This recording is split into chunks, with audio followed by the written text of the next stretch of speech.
A paz do Senhor. É muito bom estar aqui novamente para compartilhar da palavra de Deus com a sua vida. Convide seus familiares, chame seu esposo, sua esposa e assista esta mensagem. Medite nela e aplique ela. Eu tenho certeza, Deus fará uma grande bênção no seu lar e na sua casa. Eu convido você para abrir a sua Bíblia no Evangelho de Mateus, capítulo de número 7. Nós vamos ler do versículo 1 até o versículo de número 13. E em seguida vamos pular para o versículo 24 ao versículo de número 27. Acompanhe a leitura na sua Bíblia. Não julguem para que vocês não sejam julgados, pois da mesma forma que julgarem, vocês serão julgados, e a medida que usarem também será usada para medir vocês. Por que você repara no cisco que está no olho do seu irmão e não se dá conta da viga que está em seu próprio olho? Como você pode dizer ao seu irmão: deixe-me tirar o cisco do seu olho, quando há uma viga no seu? Hipócrita, tira primeiro a viga do seu olho, e então você verá claramente para tirar o cisco do olho do seu irmão. Não deem o que é sagrado aos cães, nem atirem suas pérolas aos porcos. Caso contrário, estes a pisarão, e aqueles, voltando-se contra vocês, os despedaçarão.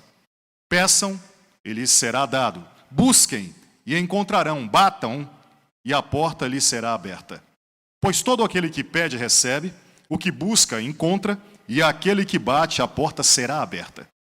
Qual de vocês, se seu filho pedir pão, lhe dará uma pedra? Ou, se pedir peixe, lhe dará uma cobra? Se vocês, apesar de serem maus, sabem dar boas coisas aos seus filhos, quanto mais o Pai de vocês, que está nos céus, dará coisas boas ao que lhes pedirem. Assim, em tudo, façam aos outros o que vocês querem que eles lhes façam, pois esta é a lei e os profetas. Agora, vamos ao versículo de número 24. Portanto, quem ouve estas minhas palavras e as pratica, é como um homem prudente que construiu a sua casa sobre a rocha. Caiu a chuva, transbordaram os rios, sopraram os ventos e deram contra aquela casa. E ela não caiu, porque tinha os seus alicerces na rocha. Mas quem ouve estas minhas palavras e não as pratica, é como um insensato que construiu a sua casa sobre a areia. Caiu a chuva, transbordaram os rios, sopraram os ventos e deram contra aquela casa. E ela caiu. E foi grande a sua queda.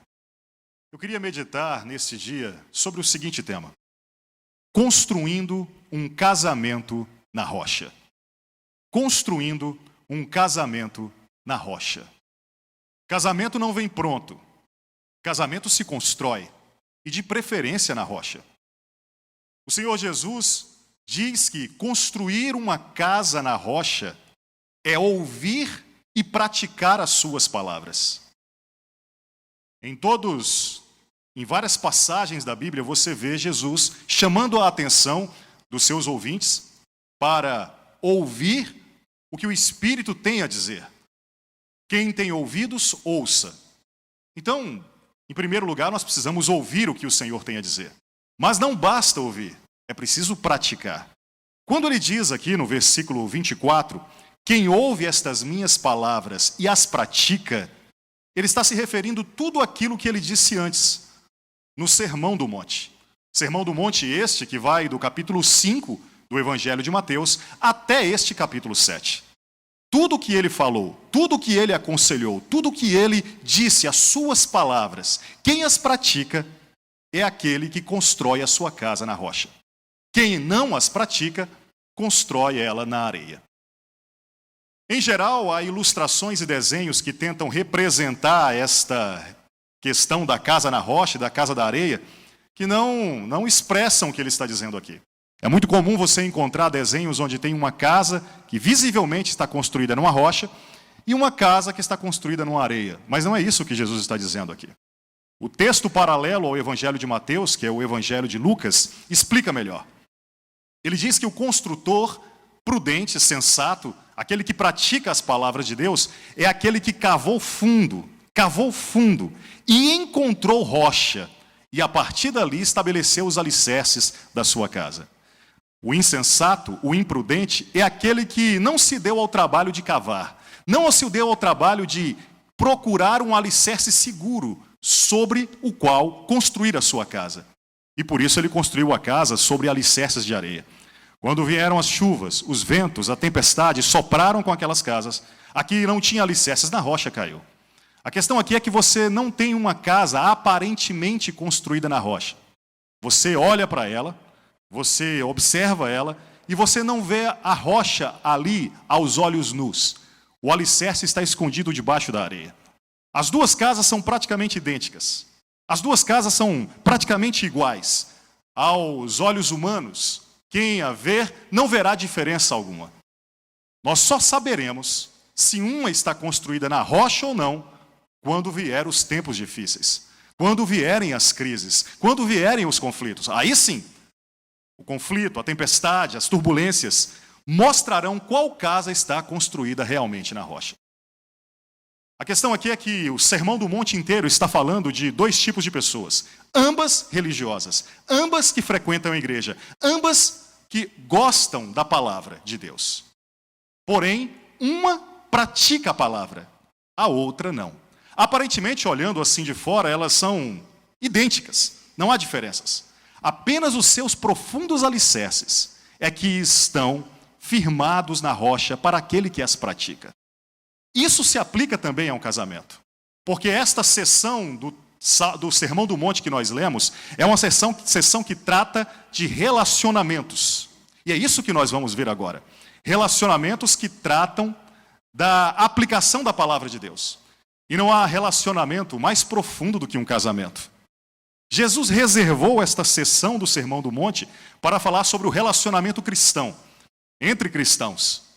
E não há relacionamento mais sublime do que um casamento.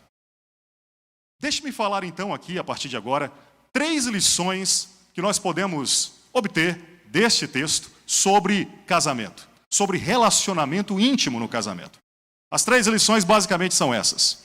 A regra de ouro do casamento, no versículo de número 12. O diálogo espiritual no casamento, dos versículos 1 a 6. E a indispensável ajuda de Deus, no versículo de número 11. A regra de ouro no casamento, o diálogo espiritual no casamento e a indispensável ajuda de Deus para o casamento. A primeira coisa que eu queria tratar com você é sobre a regra de ouro do casamento. Veja o versículo de número 12. Ele diz assim: assim, em tudo façam aos outros o que vocês querem que eles lhes façam, pois esta é a lei e os profetas. Esta é a regra de ouro dos relacionamentos espirituais. Esta é a regra de ouro que o Senhor Jesus a aplica. O problema é que em muitos casamentos não estão aplicando esta regra de ouro. Em geral, aplica-se uma regra de prata. A regra de prata é o contrário dessa regra de ouro. A regra de ouro diz que devemos fazer com o nosso próximo, no caso, o nosso cônjuge, aquilo que gostaríamos que fosse feito conosco. A regra de prata é ao contrário. A regra de prata é própria da filosofia humana. Ela diz: não faça. Tem um aspecto passivo, um aspecto negativo. Não faça com os outros o que você não gostaria que fosse feito com você. Essa regra de prata é a regra normal da vida. Em outras palavras, não trate o seu cônjuge como você não gostaria de ser tratado. Significa não fazer certas coisas, evitar certas ações, não ferir, não prejudicar. É uma boa regra. É uma regra da convivência da sociedade. Isso é o normal da vida. Mesmo sendo maus, sabemos dar boas coisas aos nossos filhos. É o que o versículo 11 diz. Isso é o natural da vida. Mesmo que a nossa natureza seja pecaminosa, por causa da imagem de Deus, nós buscamos não prejudicar ninguém, não fazer um mal a ninguém. Esse é o mínimo a fazer. Essa é a regra da coexistência. Esse é o normal exigido de todo cidadão. Deixe-me ilustrar a diferença para que você possa entender. Uma coisa é você dirigir sem prejudicar ninguém. Outra coisa é você dar uma carona a quem precisa. Uma coisa é evitar tratar mal. Outra coisa é tratar como você gostaria de ser tratado. O problema é que a regra de prata permite sim a convivência, mas ela atrofia o casamento. Ela nos deixa num segundo lugar. O propósito do casamento, meus queridos, é construir a relação mais profunda entre todas as relações. Uma relação que envolve transformar marido e mulher em uma só carne. Mas isso pode se tornar, dentro de casa, uma mera convivência, uma mera coexistência. Eu conversava com uma mulher que estava passando um período difícil no casamento, e ela dizia uma coisa muito interessante. Ela dizia assim: eu sou capaz de lutar pelos meus filhos, porque é sangue do meu sangue. Mas o meu esposo, eu já não digo a mesma coisa. Então ela disse: nós vivemos assim dentro de casa. Eu não prejudico ele, ele não me prejudica. Eu não amolo ele, ela não me amola. Essa é a regra de prata. Na verdade, deveria ser melhor nominada de regra de palha. Porque se esta é a convivência do casamento, você não prejudicar, mas não agir para fazer o melhor pelo seu cônjuge, então nós realmente estamos relegados ao segundo lugar, ao terceiro lugar. A questão é que a Bíblia diz que nós somos mais do que vencedores. E nós não podemos admitir no nosso casamento senão o alto do pódio, o lugar primeiro, o lugar mais alto.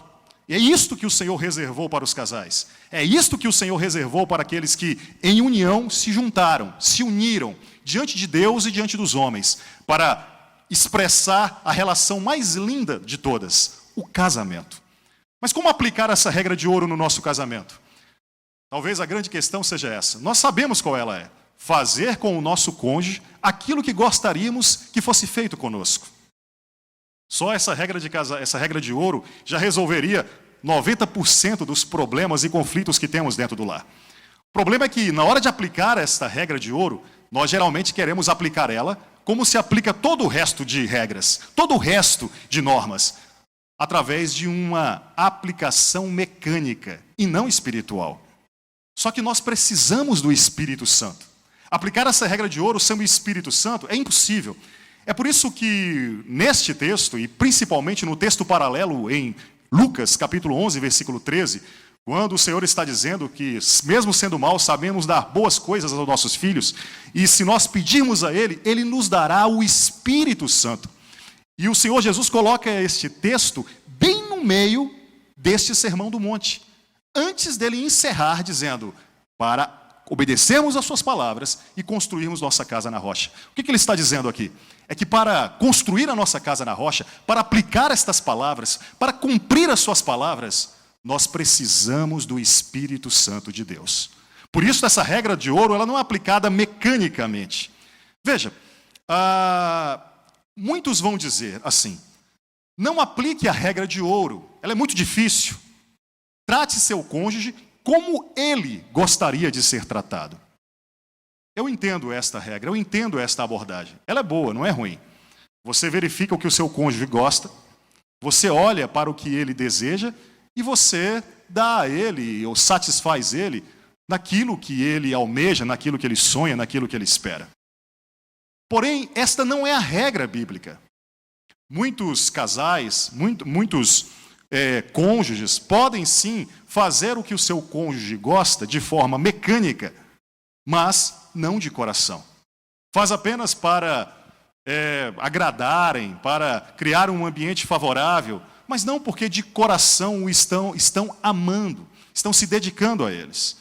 O erro de ser mecânico e não espiritual é que você pode agir com uma técnica aqui, com uma mecânica ali, com um bom conselho ali, aqui e acolá, mas você não está aplicando a palavra de Deus, sabe? Não há nenhum problema em dar flores, não há nenhum problema em você fazer uma viagem, não há nenhum problema em dar um presente, você pode fazer estas coisas. Há muitos conselhos nesse sentido. A questão é que a palavra de Deus aqui quer tratar de algo mais profundo. Ele não quer apenas atingir o psicológico do seu cônjuge, uma viagem, um presente, flores. Ele quer atingir o coração do seu cônjuge. E para isso nós precisamos aplicar a regra de ouro que o Senhor Jesus estabeleceu. Veja que Jesus confrontou os fariseus porque eles aplicavam a lei de forma mecânica. Veja, por exemplo, em Mateus capítulo 5, versículo 21 a 22, este mesmo Sermão do Monte, Jesus dizendo assim: o que diziam os antepassados? Eles diziam: não matarás. Um fariseu, ali religioso, ele aplicaria esta regra mecanicamente. Eu não mato ninguém, eu não assassino ninguém.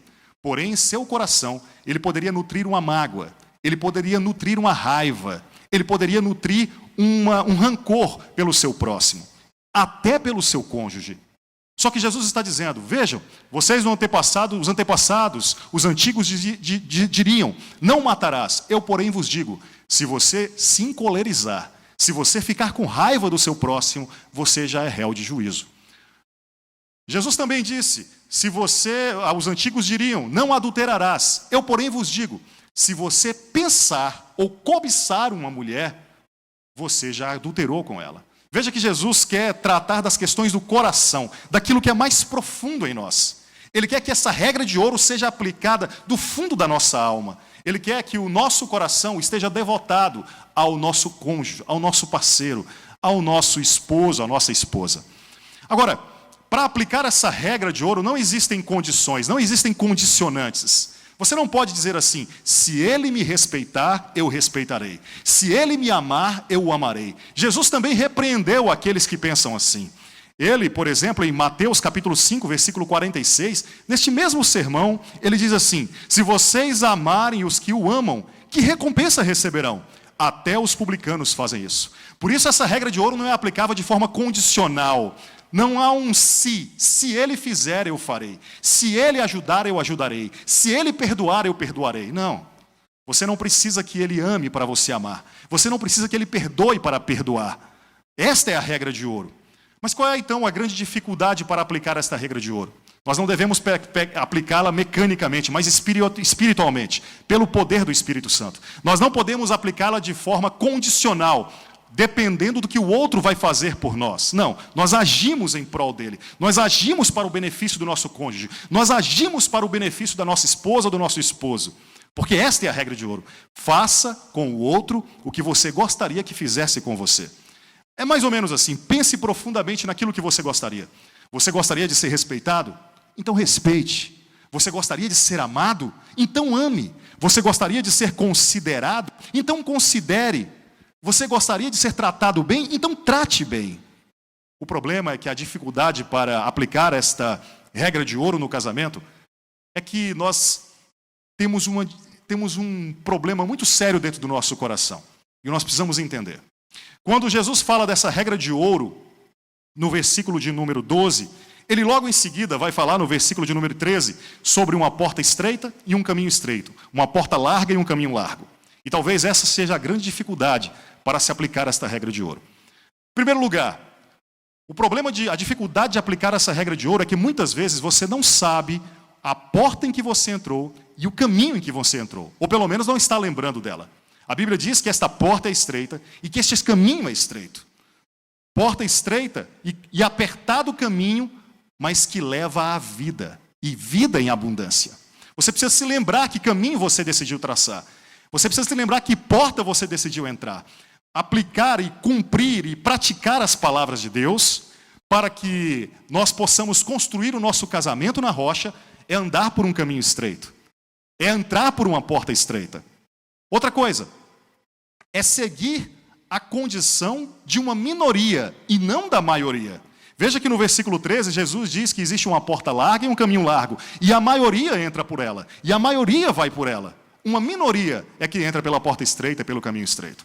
Muitas vezes nós queremos, no nosso casamento, ouvir o conselho da maioria. Divorcia, se separa, não está dando certo. É assim que todo mundo está fazendo. Não. A Bíblia diz que você, lembrando você aqui, que você entrou por uma porta estreita.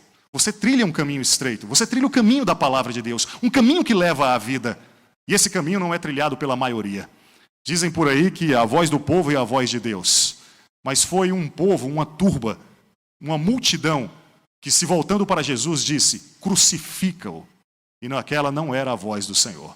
A voz de Deus é a voz da sua palavra. É a voz da palavra de Deus. Ouça a palavra de Deus no seu casamento. E por fim, lembrando que você entrou por uma porta estreita, lembrando que você entrou num caminho estreito, e você trilha esse caminho estreito, e recordando a você que você segue uma minoria que está baseando a sua vida na palavra de Deus, saiba que caminhar por um caminho estreito envolve deixar algumas cargas pesadas pelo caminho, porque você não tem como passar por esse caminho com elas. Esses dias eu vi uma pessoa tentando passar com uma grande bagagem por uma porta muito apertada.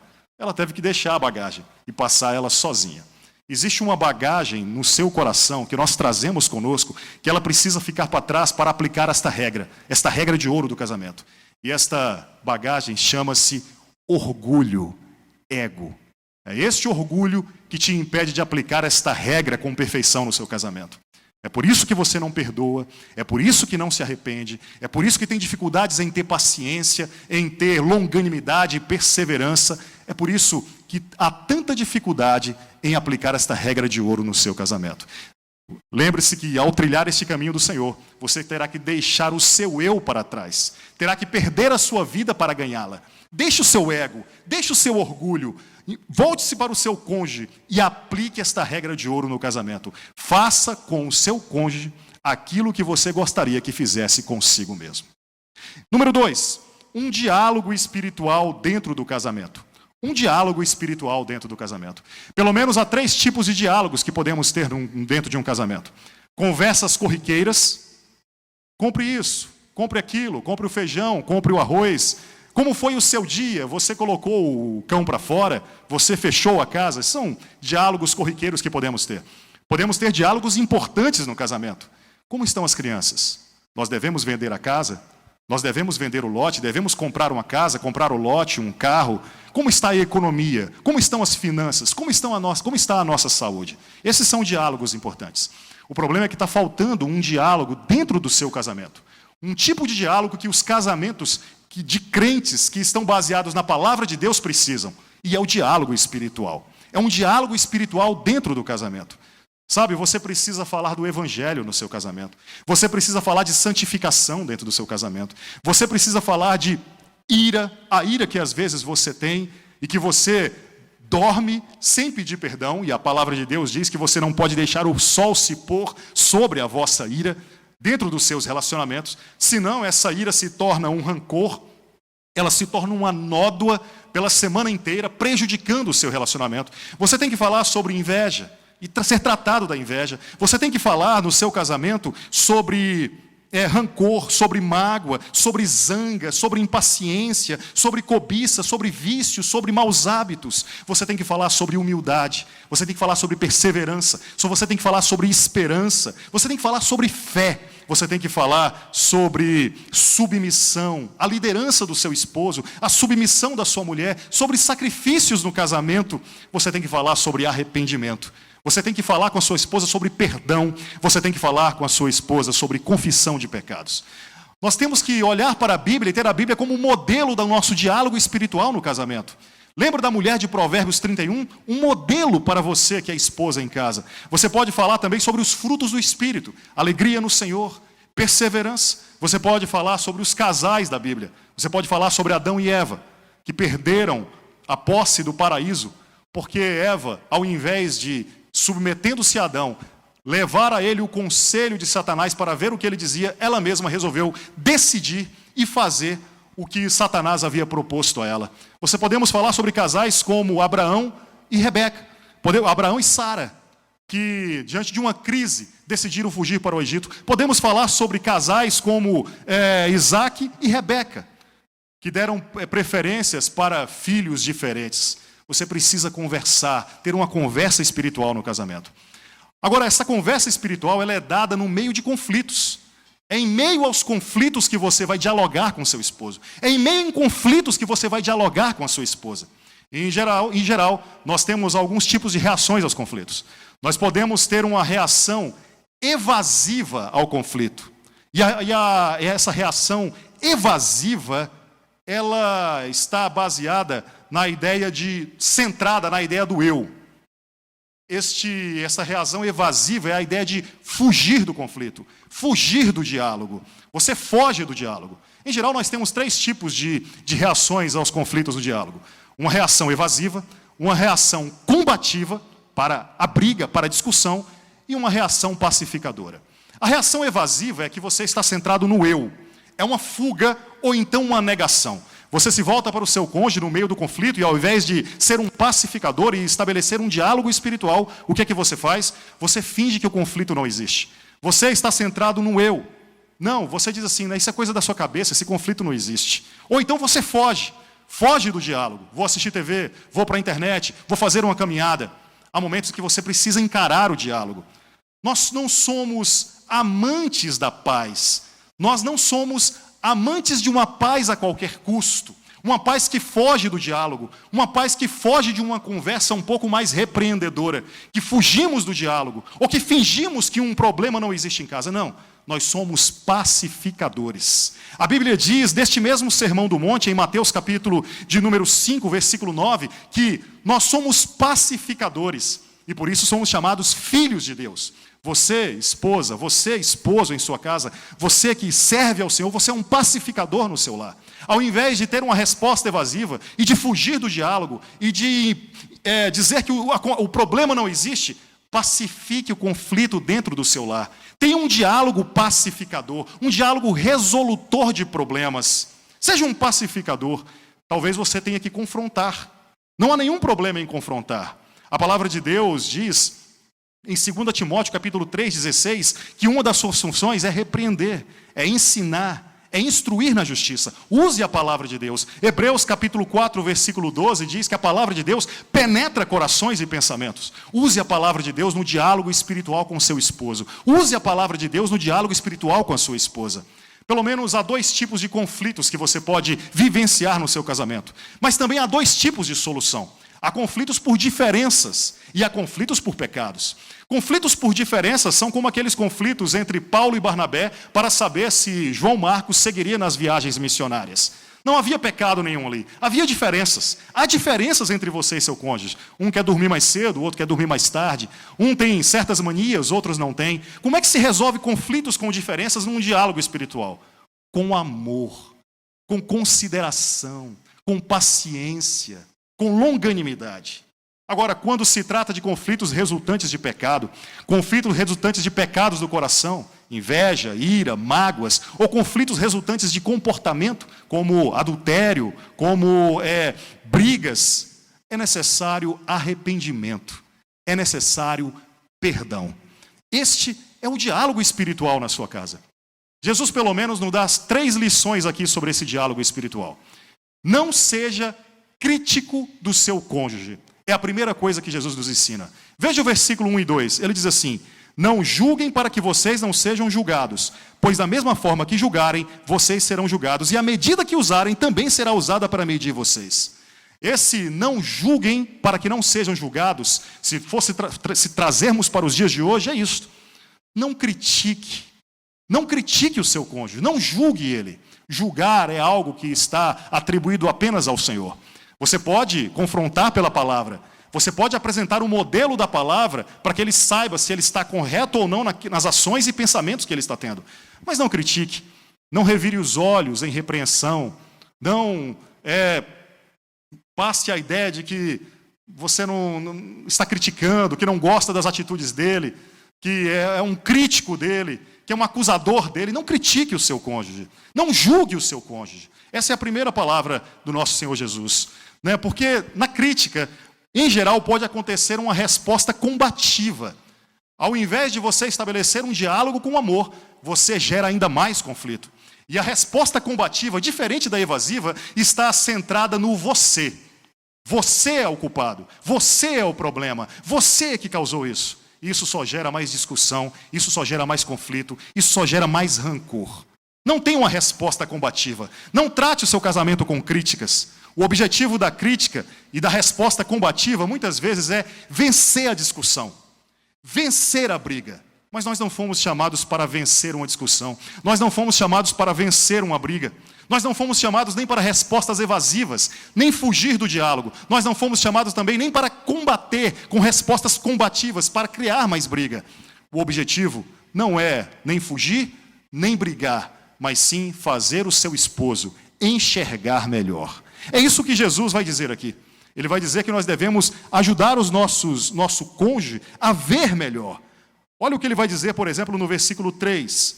Porque você repara no cisco que está no olho do seu irmão, e aplica aqui ao seu cônjuge, e não se dá conta da viga que está em seu próprio olho.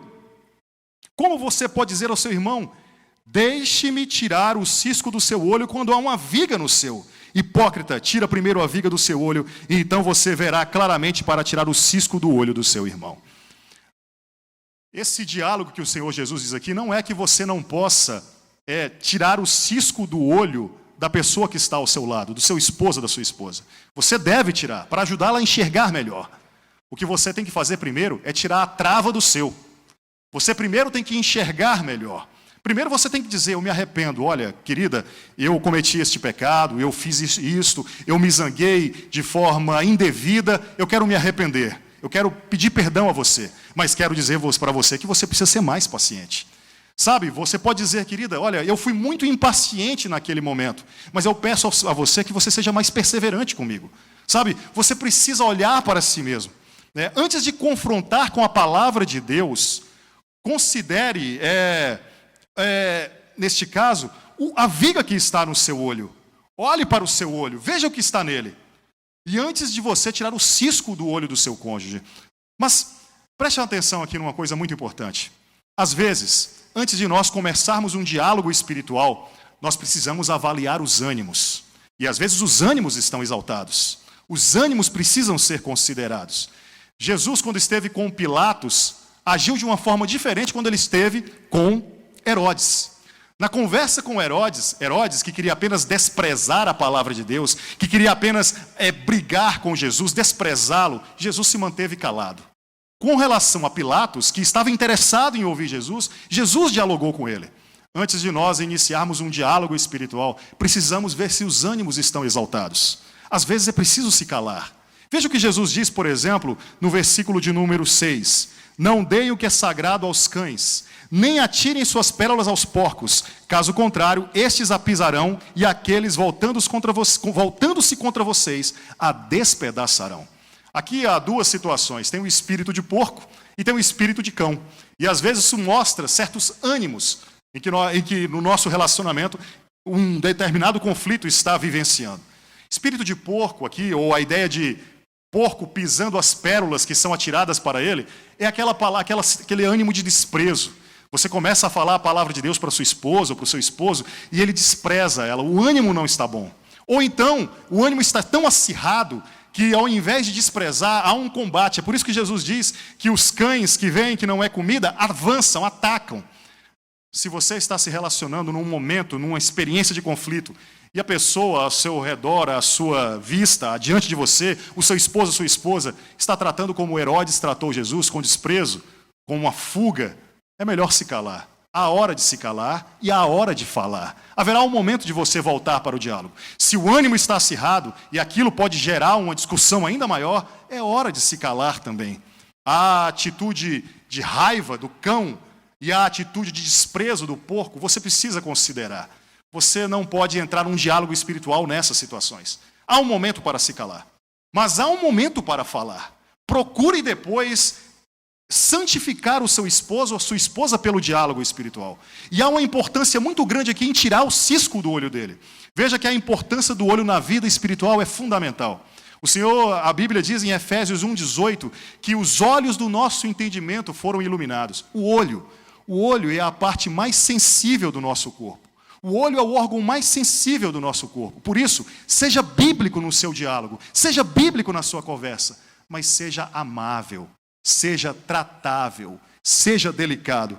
Você vai estar tratando do órgão mais sensível da nossa vida, da alma de uma pessoa. Seja amável com ele, seja amável com ela, mas apresente a palavra de Deus. Repare no seu olho primeiro, tire a trava do seu olho, tire a trava daquilo que está em você, tire o seu orgulho, perdoe, arrependa-se, peça perdão e depois aponte, depois que você estiver vendo melhor, aponte para o seu cônjuge, onde está o cisco no olho dela.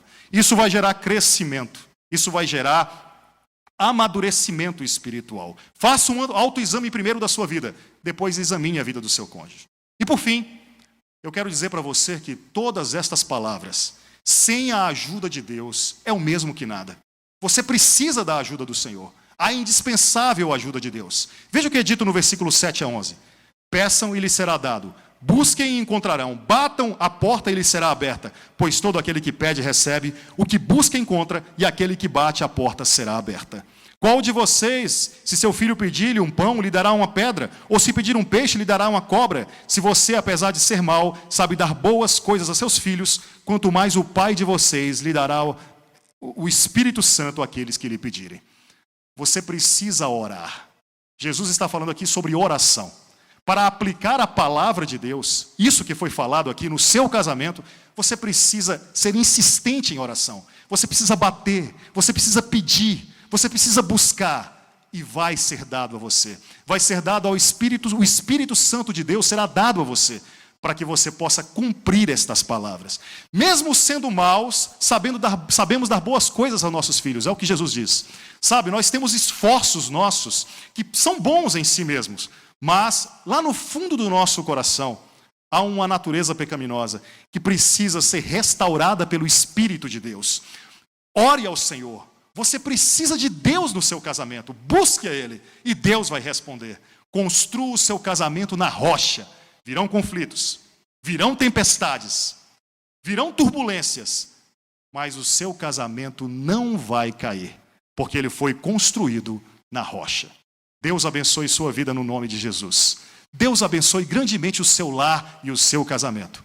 Ore comigo em nome de Jesus. Pai, Deus Todo-Poderoso, eu apresento este casal agora, que está assistindo, esta esposa ou este esposo, que o Senhor possa ajudá-los a aplicar a regra de ouro, a fazer com o seu cônjuge o que eles gostariam que fizessem consigo mesmos, a tirarem o orgulho, a terem um diálogo espiritual em casa, a falarem da palavra de Deus e, principalmente, a buscarem no Senhor a ajuda indispensável para vencer estas crises.